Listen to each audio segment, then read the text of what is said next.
Seno dan Gibran, sama-sama muda, di level nasib yang berbeda, tapi kok cara jawabnya beda? Seno, kalau Ganjar Mahfud sendiri sebenarnya mau fokus kemana? Katakanlah dalam hal pertumbuhan ekonomi.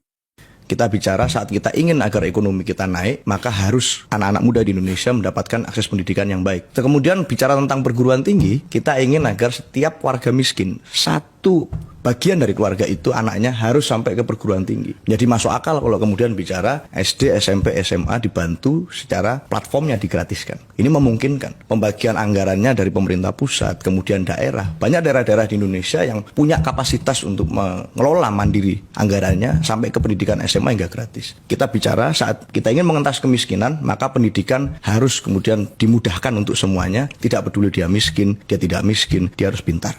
Dia harus punya akses untuk belajar. Meanwhile, in our universe. Mas Gibran termasuk memberikan masukan itu enggak? Bahwa ya mohon dengan hormat yang senior-senior ini juga ketika menegur. Oh enggak, saya enggak.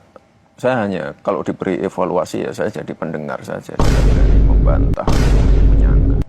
Ilmu saya masih dikit, Mbak. Mbak penasaran nggak konsultan saya siapa? Enggak tahu. Semua orang menanyakan itu. Punya konsultan politik atau enggak? Bukan punya atau enggak siapa, enggak tahu ya, enggak ada yang tahu ya. Enggak, kenapa?